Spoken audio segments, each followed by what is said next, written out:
Greatest of starts for the defending world champion Golden State Warriors. Could be better, could be worse.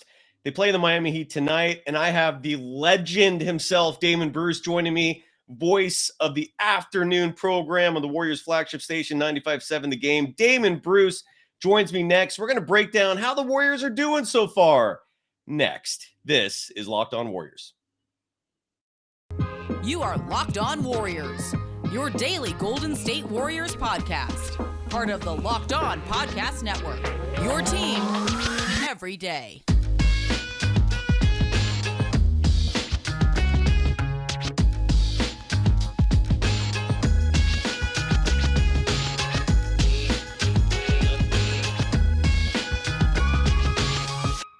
Thank you for making Locked On Warriors your first listen every day. We are free and available wherever you get podcasts. You can follow Damon Bruce on Twitter at Damon Bruce. You can follow me, Cyrus Saatsaz, on Twitter at DogSurfRoadshow. Damon, it's always such a pleasure to see you. I'm waiting for your message or call to let me know when you're going to a game next so I can roll with you. But give us your first impression of the Golden State Warriors so far. I know 4 games is a small sample size, but they haven't looked great against the really good teams. Your first impression, how the hell are you, man? I'm good. Good to be on with you as always, man. I'm hearing the commercials that you're actually, the Locked On Network is running on our station right now. And I just think to myself, this elitist, look at this elitist running his commercials. Oh my God. Just for the record, you need money and power. You need money and power to be an elitist. I have neither. So, but first you get the money, then you get the power, then you get the Locked On podcast. Yes. Oh, Al Pacino all day, baby. No, yes. Good to see you, man. Really great to see you. And look, you, brother.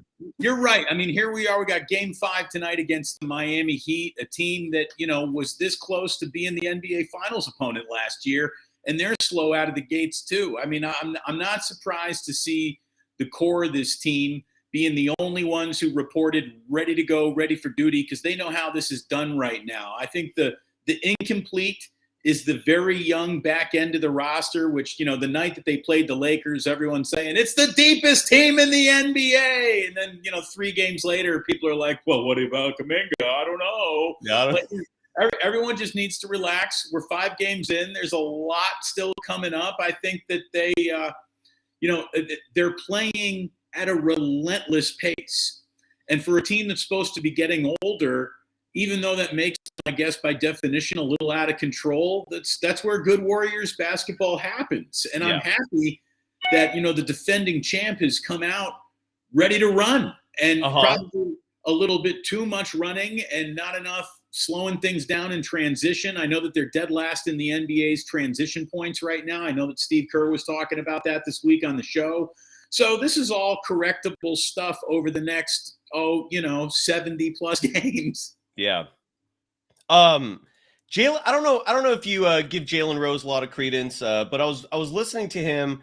It was like halftime or pregame, something, one of these NBA productions where he's part of the panel. And he said 4 games is enough of a sample size. He's already starting to cast judgment on the Warriors. But what I'm hearing from national media, at least, is a lot of focus on Dre and Clay maybe finally having peaked, and that we've seen the best of them and they're getting older. I don't buy that for a second with Clay yet. I think we need his condition to come back. I think he's going to be fine. Draymond Green, though, I want to start with him, and I'd love to get your insights because I decided to do some research on how he's doing individually defensively, right? I've already been kind of, uttering a few things about Draymond in terms of whether or not he's slipping. My eye test tells me defensively, he's no longer the same person. Players are scoring on him. Players are driving past him. Players are shooting over him. And people keep coming back to me and they're saying, well, offensively, he's looking way better than he has been.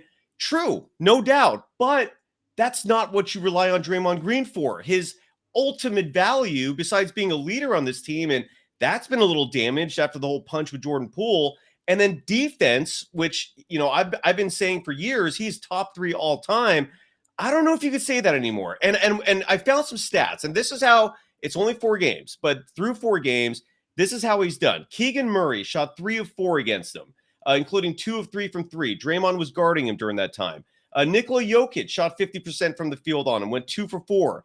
Anthony Davis shot 50% on him, 1 for 2. The one that was really glaring in that Suns game was DeAndre Ayton. Kevon Looney has shown he's not the greatest defending bigger, low post type players who back it up and score over you. We saw the first round of the playoffs against the Nuggets last year. Jokic ate him alive. And then DeAndre Ayton was doing the similar thing with Looney. And then when Draymond was guarding DeAndre Ayton, Ayton went 4 for 6 from the field, ate him up. I could go down this list. The only player that he's had success against is Kevin Huerter, who went 0 for 3 against him. My point is, I know it's only 4 games, but, I got to produce content on this show. Right. And my eye test is showing me maybe Draymond's best days are behind him. Am I talking crazy? Your thoughts and all that I just threw at you. Okay, so that's an awful lot you just unpacked, right? Sorry. So I want to sift through it a little bit because, again, I think you make a few good points, but I also hear the shooting and you're like 2 for 4, 1 for 2. And then, right. They're shooting 50%. Okay, on 2 shots. Like that does happen. Like that's okay. Fair. I would say that when it comes to Draymond and Klay Thompson, I think we're at the beginning of the end, but it's not the end for either guy, not necessarily yet. I think it takes time to have Klay's body ramp up. And, the NBA season is all about ebbs and flows and hitting peaks and hitting strides. And, the really great players can put 3-4 months together, 5 months together. The great ones, the all-stars, they put the whole season of months together. And other guys have to kind of pick and choose their moments. That is on Klay Thompson, and I think that's on Draymond too. And, a moment that he doesn't pick and choose to be war daddy, fire-breathing dragon Draymond, it's games in October. Yeah. So I don't think that I don't think that a single basketball experiment has been run yet that you can really attach any consequences to. So then you start saying, all right, let's compile some stats so it's not a small sample size. To me, to drift out of the conversation of small sample size, you got to be about 20 games, Yeah. So let's see where we are in about 20. So what we're playing game number 5 tonight.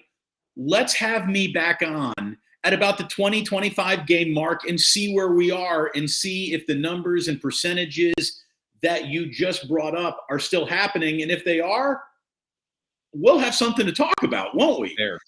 I don't think that we're there yet. I really, really don't. And the breathless analysis of minutes, like James Wiseman is a very young player, and I think that I think it's going to work out for him. I'm very high on James Wiseman, and as he struggles, I'm not surprised. And as Steve Kerr doesn't give him minutes that make, the internet happy, the reason why is because he's like minus 47 on his season total plus minus. And James Wiseman is at the bottom of that list. Yes. And Jordan Poole is way down at the bottom of that list right now. The second unit is allowing some numbers to get really distorted. I wonder, how many times we've had, Draymond Green out there with that second unit a little bit, and his numbers don't, I'd have to look at all the lineup combinations and matchups. And again, even if I did, we're only still through 4 games. So what can you even say about the lineup combinations and matchups? We got Dante DiVincenzo, going right out of the picture as soon as he entered it. I think that they were counting on him to be a little bit more of a steady player to count on, especially early on in the year as they're trying to bring everyone up to speed. I'm just so not worried about any of it. And I'm, going back to where this all started. Look, Jalen Rose knows more about basketball than I ever will be able to pretend I know about basketball. So if he is seeing something, I'd like to know really what that is that concerns him so much. And then my follow-up question would be, well, do you think they could maybe iron that out over the next 78 games? Look, I don't know if you've always played the role of Dub Nation comfort, but you certainly are right now, man. Like I've done enough pre and post game leading into Ike Diagu games to know that whatever you're looking at now is that's not good, brother. It's fantastic compared to what that's not good used to look like around here. So yeah, I'm just not worried. It's way too early. I know we all have jobs to do and content to create.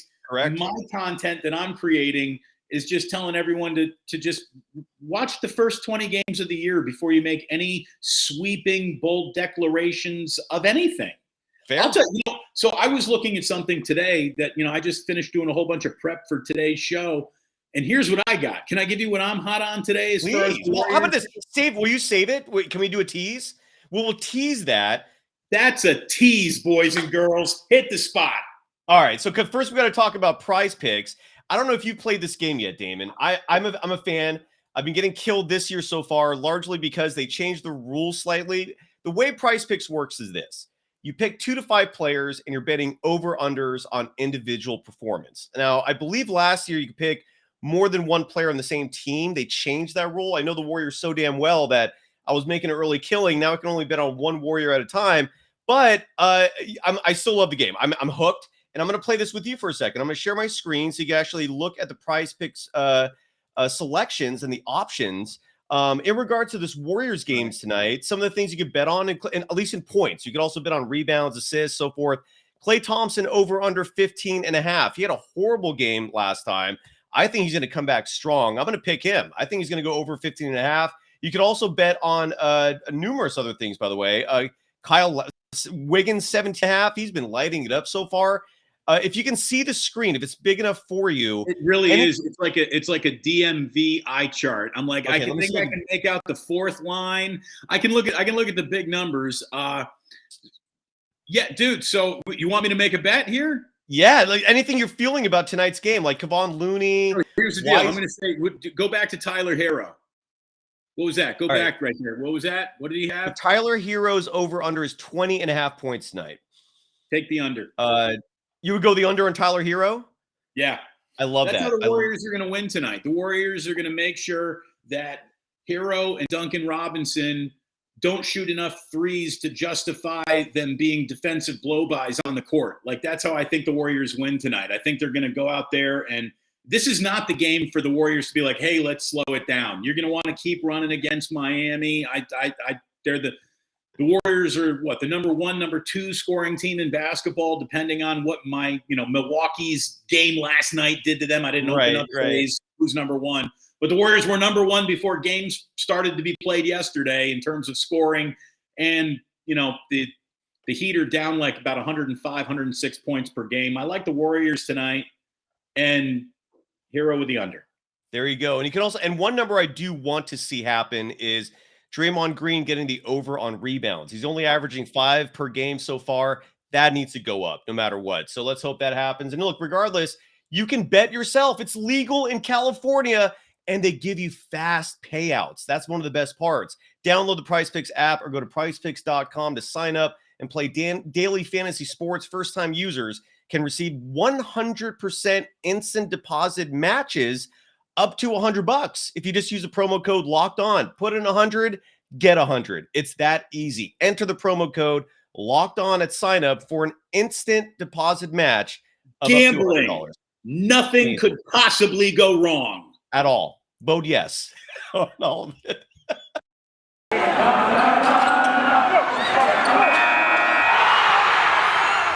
You are Locked On Warriors, your daily Golden State Warriors podcast. Part of the Locked On Podcast Network, your team every day. Thank you for making Locked On Warriors your first listen today. After you're done with us, check out Locked On Sports today. From the games that matter the most to the biggest stories in sports, go beyond the scoreboard and behind the scenes with local experts and insights only Locked On can provide. Locked On Sports today, available on this app, YouTube, and wherever you get your podcasts.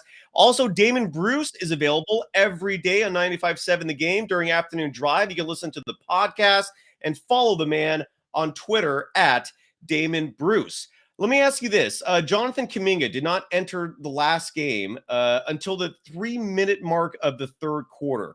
I understand him and Wiseman defensively are a mess right now, but would you agree or disagree with my notion that the Warriors will not repeat as world champions if those two players don't develop their game considerably? And if you agree with that notion, how are they going to ever develop their games if they don't see action? Your thoughts? So I think Wiseman is a big piece of the Warriors being a repeat champion. Jonathan Kuminga is still out on the fringes. And remember, how big of pieces could either of these guys be, considering, one was totally out of the picture and the other was just on the very fringe of the picture of any championship last year. So I think that the best that Jonathan Kuminga can do is give Steve Kerr reasons to rest Draymond Green and Andrew Wiggins. That's his number one role, is to allow Steve Kerr to be able to buy a few more minutes a week of rest time, because he doesn't need to worry about Kuminga being in there in those guys' absence. Where James Wiseman, I think, does have a little bit of a larger role to play on this team. You talked about Draymond and, hitting the over and rebounds. I just want James Wiseman to be a rebounding machine. I look at every single point he scores as just gravy. That's all that is, just rebound and rotate correctly and protect that rim. And I'll tell you, the thing that I was, I told you, here's the tease, right? Here it is. Yes. Sorry. Yeah, absolutely. Yeah, the thing that I'm working on today is that I think in Kevon Looney and James Wiseman, the Warriors might have assembled one of the best two-headed centers in the NBA. Ooh. So Kevon Looney and James Wiseman are also fascinating because they're literally the polar opposite of players, which I guess kind of makes them complementary, right? Like one guy, and the premise of one guy's entire career is, I can dunk on this entire gym. The premise of the other guy's career is, I'm the one dude who boxes out the guy who tries to dunk on the entire gym. And that's what they offer. Kevon Looney is Steve Kerr's most trusted agent, and we know that. And there is a belief that he is going to be in the right place at the right time, and he always is. And every single Golden State Warriors fan should just know that Kevon Looney is a made man and on full scholarship with this team and that head coach going forward. James Wiseman right now is third on this team in player efficiency rating. His plus minus isn't where it needs to be, because he is playing with an entire second unit that's a defensive sieve right now. But the two-headed monster, I mean, we're talking about, 20 minutes from Kevon Looney and 18 minutes from James Wiseman for 38 minutes of two guys who are totally different from each other, but really could complement and just be a huge switch of styles for other teams to constantly be playing against. I think the two of them make one of the best centers in basketball. So that's kind of the thing that I'm going to be watching for over the next, 10, 12 games, seeing the two of them kind of come together and split time as the Warriors' two-head center, because I think that could be the one true distinct advantage and difference between this year's Warriors team and last year's champion. Yeah. What do you think of the idea of playing Wiseman and Looney on the floor together? I mean, Looney was drafted as a small forward, obviously between all the injuries and his own. He played himself out of that. You don't want Looney with the ball on the perimeter or anything other than swinging the ball around. But the two of them together for a little, I mean, sure, try anything, try everything. There are 78 games in which to experiment for what might work and how it might be best deployed and be the right choice if you're getting killed on the low block against, whoever. You're going to take on the Minnesota Timberwolves a few times this year. They might be running Karl Anthony Towns and Rudy Gobert at you. So you got to, meet him with some big dudes himself. The nice part there is Karl Anthony Towns is going to be at the perimeter, so you don't really need to worry about him. But anyways, like to me, that's the thing that I'm looking at here. I'm not worried about what's wrong with the Warriors, because I think that they got the right coaching staff and they got the right guys in the room to correct what's ever wrong. I'm trying to look for the early signs of what might be different, what might be interesting, where is the wrinkle that will make this year distinctly this year as to, the other years we've seen them win championships. So to me, the James Wiseman, Kevon Looney wrinkle is I think the most interesting one I've come across so far. And then to me, the biggest question of the entire year is simply this: can they stay healthy? Yeah. And is Andrew Wiggins going to give you NBA Finals Andrew Wiggins all year long? Dude, If this Cyrus, he's if looking this good. team stays healthy, if this team stays healthy and Andrew Wiggins is flirting with another All-Star appearance and playing like this, it's cool. Like, everything's going to be fine, no matter what 3 or 4 consecutive game losing streak the regular season might stumble upon, no matter what bad road trip could be in the cards. If this team is healthy and Andrew Wiggins is that dude, things are fine. Things are going to be fine. Love the optimism, man. I absolutely love it. I'm just curious how they're going to find time and develop Kuminga, because unless you disagree, I don't think they can send him down to Santa Cruz again. That would just be such a blow to his ego, given Moses Moody's the same age. They got drafted at the same time.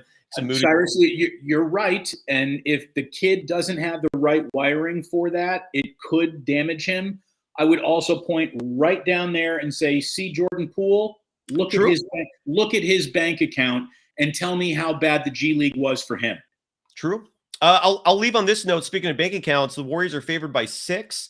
The OU's 227. Have any inklings? I agree with you. I think the Warriors are going to win tonight. They're pissed. They're at home. They have Miami's number. Warriors, I think, because Miami's on the second leg of a back-to-back. I would also maybe hit that over, because the one thing that Miami wasn't doing well was, Jimmy Butler playing well. He had a good game last night up in Portland, so maybe he's coming in with a little something. So I like the Warriors to cover and the over, but trying to win one bet on its own is hard enough. Don't link two together. Don't do that. Don't tease it. Yeah, I hear what you're saying.